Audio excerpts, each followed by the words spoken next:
Hey guys, and welcome back to my channel. So my face looks a little shiny. I just got hydrofacial from Everbody. That is why I'm doing all this crazy stuff for wedding prep. Yeah. I'm just gonna leave it at that. I'm not in a good mood. I don't want to film this video. I'm annoyed by this video. We are going to be doing my final unboxing of the Abominable book club subscription box. This is a box I subscribed to back in June and pretty much have had issues with almost every other month since subscribing. My package went missing, I believe, in July, and it took me like 2 weeks to find it. My package went missing in October, and it took me 2 months to find it. My December package never arrived, got lost somewhere, and I had to pretty much like beg them to give me updates and get me a full refund. And then my January box got held in like Royal Mail hell for 4 weeks, 5 weeks, I don't even know at this point. But it's here. I thought I unsubscribed before the January box payment, but it turns out I unsubscribed before the February box payment.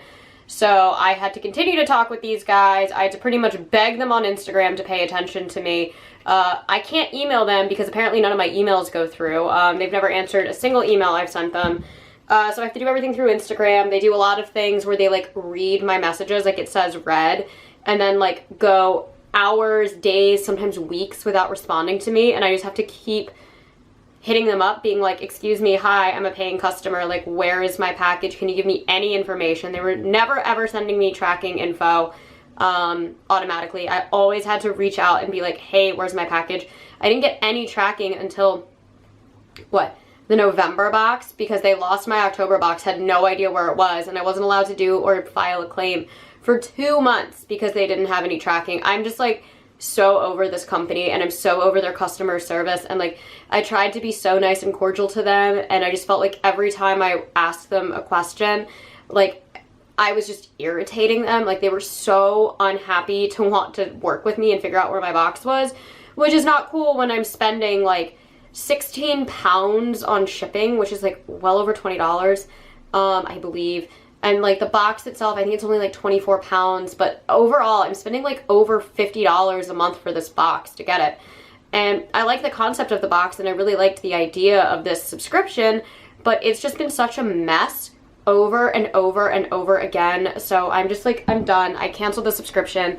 Like, I don't care if there were Royal Mail strikes and things were delayed. Their full-on lack of communication for the December and January boxes is shameful. The way that every other subscription box that I have handles updating anybody on their delays is 1,000 times better. Even Down the Rabbit Hole book box has an entire section on their website just on shipping updates. So even if you're like, hey, like it says that this thing was supposed to have shipped on X date and it doesn't, you can go on their website and it will tell you why. Unplugged, Nightworms, Twisted Retreat, Down the Rabbit Hole, they all respond to emails, and I just don't understand why Abominable doesn't, but well, let's just open this up and get it over with. My box is also making all these like rattling noises, which makes me think something's broken, but whatever. Here it is. Here's the inside of the box. I'm going to save the used book for last because that actually is always my favorite part of this book, of this box. You do always get a unique book. Let's see, we get wafers that are in okay condition. It looks like we have cranberry and macadamia, Walter's Crafted Confectionery, cranberry and almond. That actually sounds really, really good. I do get really excited about the snacks in there. I really like UK treats, so that's awesome. We get our little goodie bag, which I'm going to open up right here.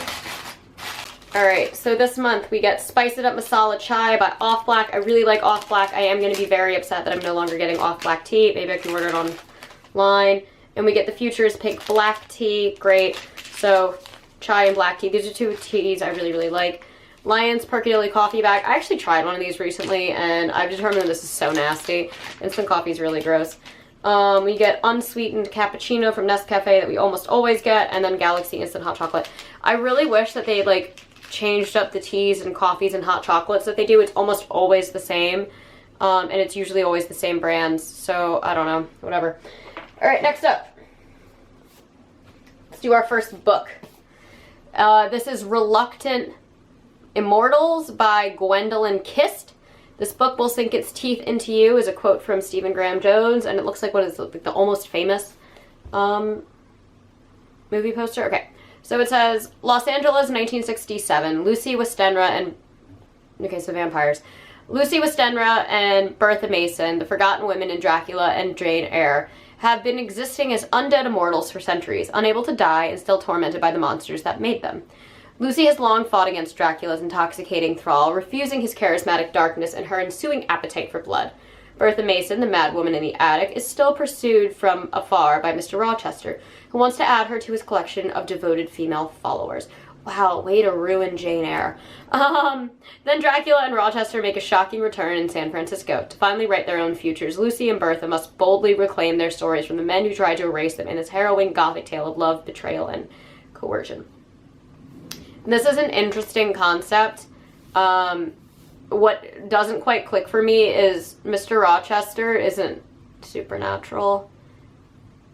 But okay. I really like Jane Eyre. I really like Lucy Westenra. I'm interested to see what they do with this. Could be interesting, could be totally not. Okay, and then next up, oh, I like this cover. We get Reprieve by James Hahn Matson. It says, it's just a game, right? There we go. Really cool cover. So it says, when Brian, JD, Victor, and Jane team up to compete at a full contact escape room, it seems simple.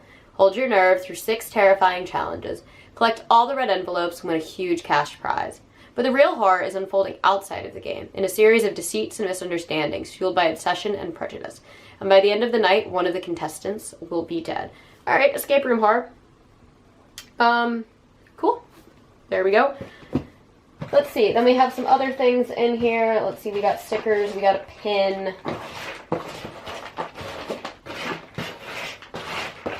Okay. So let's go through. Ooh, I like this bookmark. It says, I'm not gonna hurt ya, I'm just gonna bash your brains in, with Jack Torrance from Stanley Kubrick's The Shining. Love that. We get our little microfiction bookmark. We get a sticker that says, read scarier stories. That's really funny. I feel like I have one that already says read scary stories. That's really cute. So let's read their microfiction. I do enjoy these. These are all pretty well written. So it's Spookbark 5, Series 5. The machine whirred loudly as it dispensed. I watched the chunks of ice fall into the cup. It was hot out, and the air was filled with the sound of crickets and other insects. As the machine clanked to a stop, I heard another noise from behind me. It was a low rumble, like a motorcycle idling somewhere in the darkness. When I placed it, I dropped the ice on the ground and ran. I couldn't remember which room was mine. Was it 3130 or 3133? I spotted my car and charged into the room. Honey, what's happening? Just get in the bathroom and lock the door. Do it now. My wife scooped up the kids and ran into the bathroom. I shut the door and hit the lights, just as the shadow passed by the window. I had seen alligators before, but I had never seen one this big. I wasn't an expert, but I don't think many of them walked on their hind legs either. I listened to the thuds on the wooden boards as it passed. Then there was a crash and a scream. And through the paper-thin walls, I heard the horrifying deaths of people in the next room. Then there was quiet. Daddy, can we come out now? I heard the thuds again, coming back for us. Cool.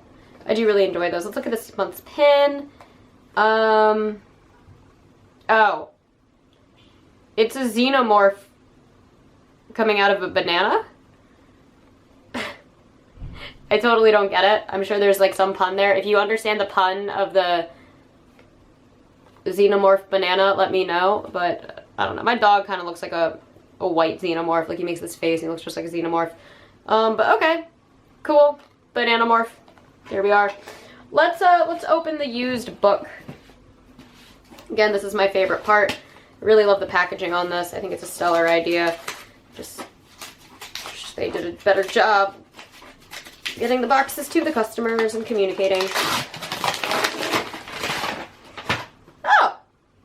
I don't own this. Rad. Okay, so at least the end result of the used book is great. This is Stephen King's Everything's Eventual, one of the great storytellers of our time. This is the second short story collection I've gotten from them. This looks like it used to come from a library, the Leisure and Cultural Services. It's got a little library card in it from 2003. That's kind of cool. A little creepy. Definitely cool. This is a short story collection. Read the back of the books first. So it says the first collection of stories Stephen King has published since Nightmares and Dreamscapes 9 years ago include 1 O. Henry Prize winner, 2 other award winners, 4 stories published by The New Yorker, and Riding the Bullet, King's original ebook that attracted over 500,000 online readers and became the most famous short story of the decade. Riding the Bullet, published here on paper for the first time, is the story of Alan Parker, who's hitchhiking to see his dying mother, but takes the wrong ride, farther than he ever intended. In Lunch at the Gotham Cafe, a sparing couple's contentious lunch turns very, very bloody when the maitre d' gets out of sorts. 1408! The audio story in print for the first time is about a successful writer whose specialty is 10 nights at 10 haunted graveyards, or 10 nights in 10 haunted houses. And though room 1408 at the Dolphin Hotel doesn't kill him, he won't be writing about ghosts anymore. And in That Feeling, You Can Only Say What It Is in French, terror is déjà vu at 16,000 feet. Whether writing about encounters with the dead, the near dead, or about the mundane dreads of life, from quitting smoking to yard sales, Stephen King is at the top of his form in the 14 dark tales assembled in Everything's Eventual. Intense, eerie, and instantly compelling, they announce the stunningly fertile imagination of perhaps the greatest storyteller of our time. Alright, so let's see what stories are in here. Okay, so we get the introduction, Practicing the Almost Lost Art, Autopsy, Rune 4, The Man in the Black Suit, All That You Love Will Be Carried Away, The Death of Jack Hamilton, In the Death Room, The Little Sisters of Illyria, Everything's Eventual, LT's Theory of Pets, The Road Virus Heads North, Lunch at the Gotham Cafe, That Feeling You Can Only Say What It Is in French, 1408, Riding the Bullet, Lucky Quarter. Okay, so obviously 1408 is going to be his most famous work. I've read the intro to that in his on writing nonfiction work, but very excited. I love when I get some Stephen King, and I'm fairly certain I don't own this, and if I do, I've never read it. Yeah, I'm like 99% sure I don't own this book. I do own some of his short story collections. I've definitely read Nightmares and Dreamscapes. Yes, I can see it right over there on the other side of the room. But no, I have not read this. So very excited that I've always wanted to read 1408, so at least we have that. These other 2 books, this one doesn't really speak to me. I feel like the concept is like there, but using Bertha Mason and Mr. Rochester just feels odd to me. This one feels like I'm either gonna love this or hate it. I don't know why it reminds me of Kill Creek. Maybe it's the cover and like the concept of like reality in like a haunted house. I don't know, but whatever. There we go. That is my last Abominable Book Club box. I really don't want to talk about the subscription anymore. This really infuriated me. I don't like how I was treated. I felt very disrespected, and I'm happy to be done with this. And I'm happy that this box finally showed up, because I'll never know what was in that December box. Anyways, thank you guys so much for watching. As always, I post every Monday and Thursday, sometimes on Saturdays. And if you enjoy these videos, please hit the like and subscribe buttons down below, and I'll catch you all in the next one. Mwah.